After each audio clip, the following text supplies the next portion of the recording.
O movimento Seres e Saberes da Amazônia, formado por ativistas e militantes com atuação nas áreas social, sindical, política e acadêmica, foi lançado em agosto durante o evento Diálogos Amazônicos.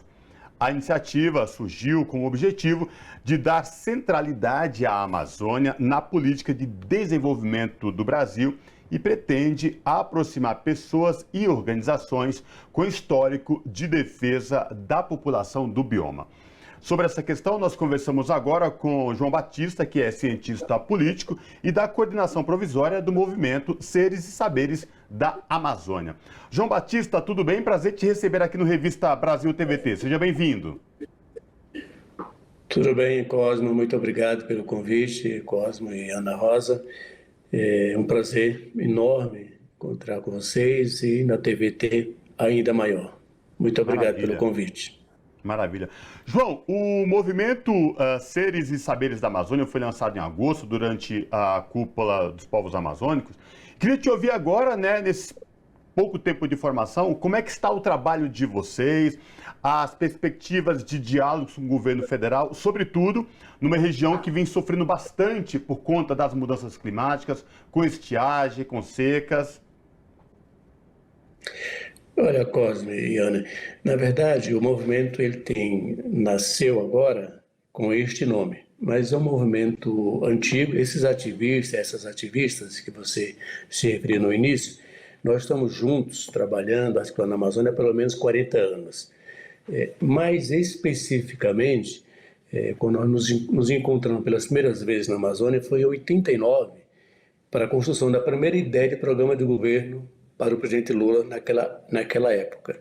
De lá para cá, nós somos a todos esses períodos eleitorais, sobretudo, contribuindo com proposições de ações do programa de governo para a Amazônia. Isso de 89, 94, 98, 2002, 2010 e, por último, agora, de 2021 para 2022, realizamos, em razão da pandemia, realizamos um conjunto de seminários de forma virtual.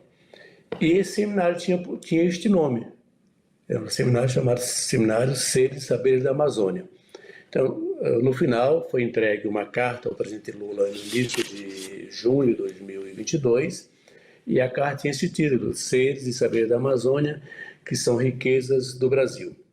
E nós resolvemos agora, este ano, transformar essa ideia de movimento, essa ideia que já vinha de longo tempo, num movimento que congrega as ativistas que atuam em todas essas áreas que você citou, para que dá um pouco mais de organicidade, que são militantes que atuam, digamos, no campo democrático popular, esquerda, nas academias, mas tinha por foco, sobretudo, na elaboração de programas, de propostas de ações de governo para a região. Isso vale para o governo federal, vale para os governos de estados e vale para os governos municipais que a gente atua, ou nas diversas instituições que esses ativistas atuam.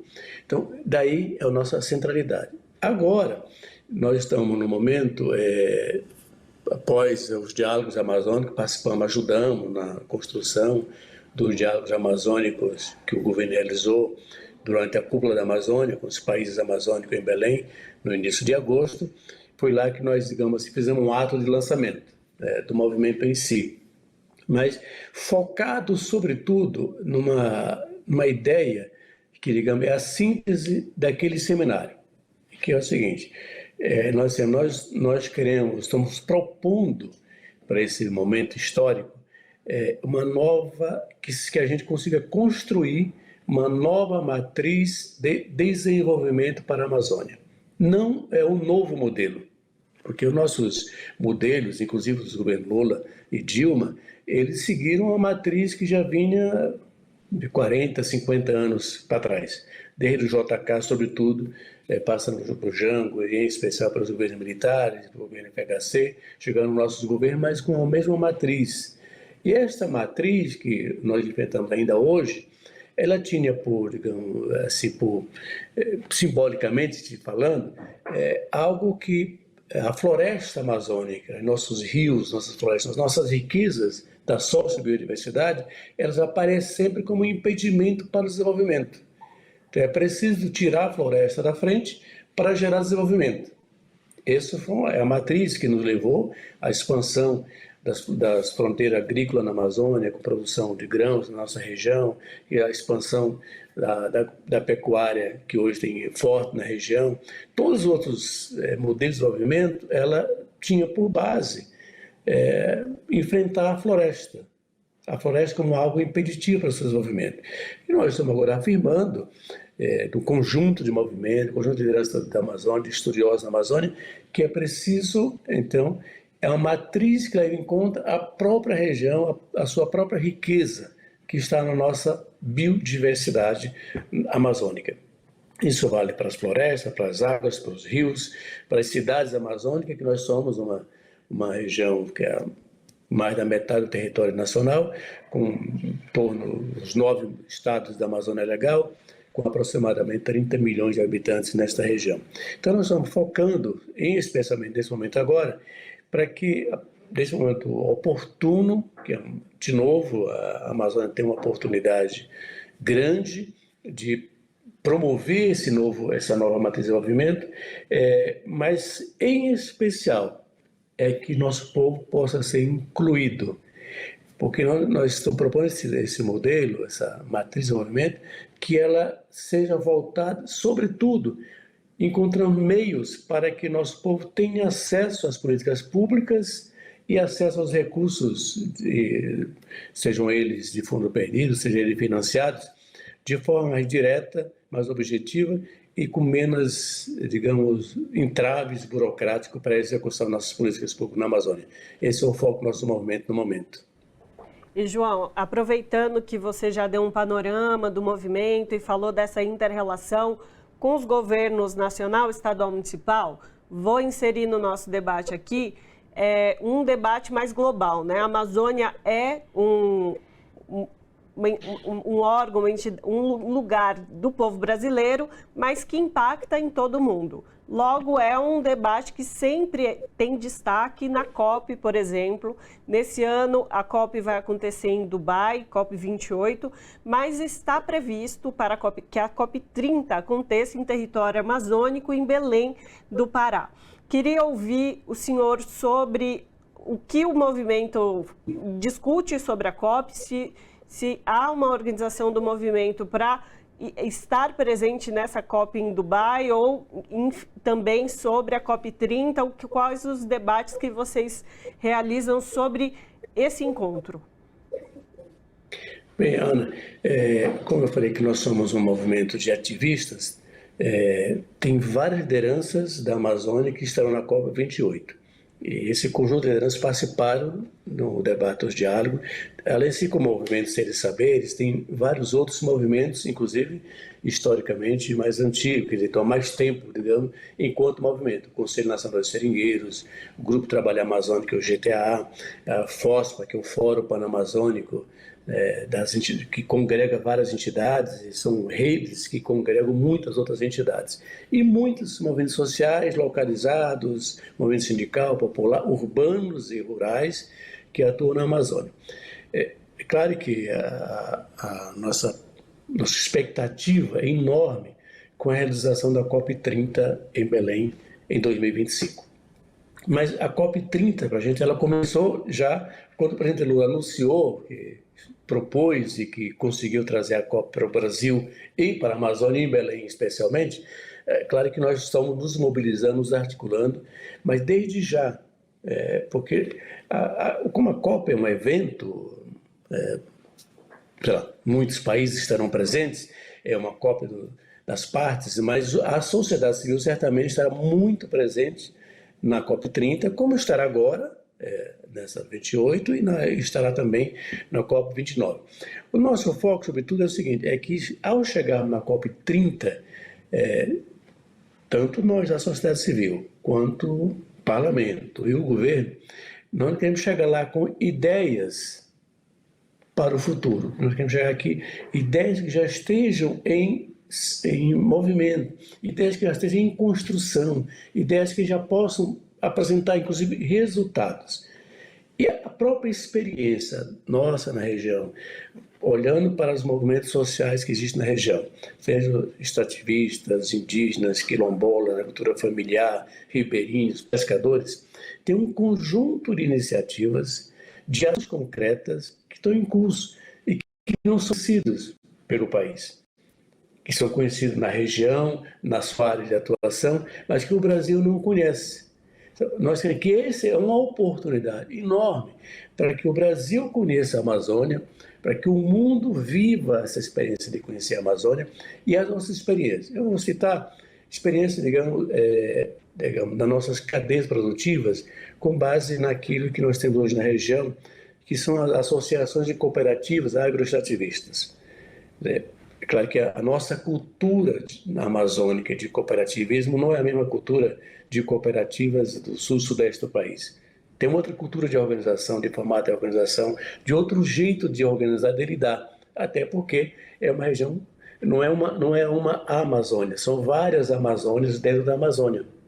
No Pará, de onde eu venho, tem pelo menos as 4 Amazônias dentro do estado do Pará. Então, você pega o Mato Grosso, que é a Amazônia Legal, o Maranhão, Tocantins, o Amazonas, Roraima, Rondônia, Acre, Amapá, todos os estados têm dentro de si Amazônias, não é uma única. Então, primeiro tem que lidar com essas diferenças, com essa diversidade cultural, social, econômica, política, ambiental da própria região que a gente convive. E tem um conjunto de cooperativas, né, que atuam na Amazônia já há bastante tempo, que na produção, na industrialização, na comercialização de produtos típicos amazônicos que não são conhecidos. Eles têm um problema que é um problema de escala. Tem problema também de pesquisa, né? Porque já tem muita pesquisa. Tem um elemento que é importantíssimo, até citar para vocês. Até 2002, 2003, a Amazônia tinha aí, em média, segundo nossos pesquisadores, o professor Dr. Enio Candotti, que é do Museu da Amazonas, que fica em Manaus, ele sempre cita que até lá 2003, mais ou menos, a Amazônia tinha aproximadamente 2.000 mestres, doutores e doutoras. Hoje, a Amazônia ainda é diferente, ainda é pouco, mas a Amazônia hoje já tem aproximadamente 12.000 mestres, mestras, doutores e doutoras, pesquisadores e pesquisadoras, com conhecimento da Amazônia. Nosso povo amazônico, muitos desses mestres e mestras, doutores e doutoras, são indígenas quilombolas, da agricultura familiar, ribeirinho, pescadores, que ao longo desses últimos 20 anos tiveram a oportunidade de ir para as universidades, tornarem-se mestres, doutores, doutoras, com pesquisas. Então, tem conhecimento acumulado, mas ainda tem um problema que é de produção em escala dos produtos amazônicos, sejam produtos de alimentos, na alimentícia, sejam produtos cosméticos, sejam produtos de fármacos. Sem falar aqui da madeira, sem falar aqui do minério, do gado, da pecuária, dos grãos que também se produzem na Amazônia. Mas falando especificamente das produtos da sociobiodiversidade amazônica, tem uma dimensão grande que a Amazônia ela conhece, porque lá estamos, mas o Brasil não conhece suficientemente bem e o mundo também não. Daqui, da COP28 até a COP30, é uma oportunidade imensa para que possamos mostrar para o Brasil nossas potencialidades e as capacidades, os conhecimentos e os saberes do povo amazônico. Bom, nos últimos 6 anos, a região amazônica foi muito prejudicada por falta de investimentos e, acima de tudo, falta de um cuidado, um olhar especial com o meio ambiente. Garimpo ilegal, devastação, desmatamento. Um momento muito delicado por conta dos efeitos climáticos. Como é que está a situação de momento? Como é que vocês do movimento estão enxergando este novo governo? Para além disso, a situação real aí da região amazônica. Olha, na Amazônia, todos os estudos, todos os nossos pesquisadores cientistas sempre alertaram por uma possibilidade de uma crise climática.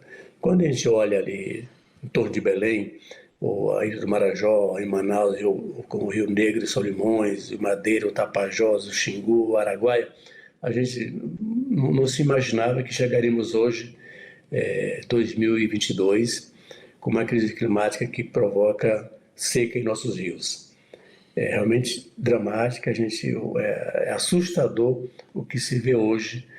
Mas isso, claro que isso tem uma crise que o mundo está vivendo, o clima, mas na Amazônia especificamente isso tem muito a ver com este modelo de desenvolvimento, né, com a expansão, né, com o desmatamento, porque ele vai desmatando. Sobretudo, a crise que vocês veem nas imagens de TV dos rios, quando se fala Rio Solimões, Madeira, Rio Negro, o Tapajós, que aparece mais afetado, mas, sobretudo, o problema maior está nos igarapés, está nos pequenos rios, nos lagos, nas baías e nos paranás, que onde vivem as nossas populações são nesses rios pequenos, nós chamamos de igarapés, ou nos lagos, nos paranás, e que dá acesso às comunidades, sejam elas quilombolas, ribeirinhas, cultura familiar, sejam indígenas. Então, aí que está o drama maior. Tem comunidades na Amazônia que tem problema de água para consumo humano, água potável, coisa que a gente não imaginava que viveríamos essa experiência. Então, esse drama aumentou muito nos últimos 5, 6 anos, em razão das políticas que se adotou, ou das políticas que, não que adotou, que deixaram de ser adotadas, sobretudo a fiscalização, né, no monitoramento, no acompanhamento, ou no impedimento que acontecessem desastres como esses que todos nós acompanhamos. Vocês viram as imagens do Zé Anomanes, lá no Roraima, ou na região do Tapajós, Telespires, no Pará e Mato Grosso, ou em outras áreas onde tem atuação no garimpo ilegal, desmatamento, seja para qualquer atividade econômica, seja para madeireiro, pecuário ou produção de grãos. Isso não se leva em conta as riquezas que ali estão. Você olha, é aquilo que eu falei no início, vê a floresta como empecilho, como impedimento, que aqui não gera desenvolvimento, então vamos tirar da frente. É o que estamos vivendo hoje.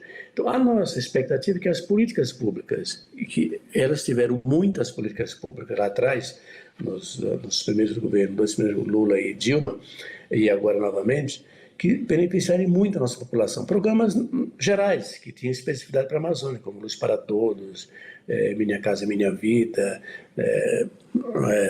digamos assim, o ônibus escolar, que para a gente tem ônibus escolar, mas também tem a lancha escolar, que é o barco, que leva a nossa meninada para as escolas. Tem um elemento que eu sempre cito, porque foi uma revolução lá em 2003, 2004, quando se criou a Marinha, no nosso governo, se criou um instrumento, um pequeno motorzinho, que lá a gente chama de rabeta. E isso pode se colocar nas pequenas canoas de madeira, ou qualquer outra canoa, e que as famílias que passavam horas numa canoa remando na mão para levar os filhos na escola para ir para o trabalho, com a rabeta fazia isso 15 minutos, 20 minutos. Isso já foi, digamos assim, uma revolução para aquele povo amazônico, com pequenos programas como esses.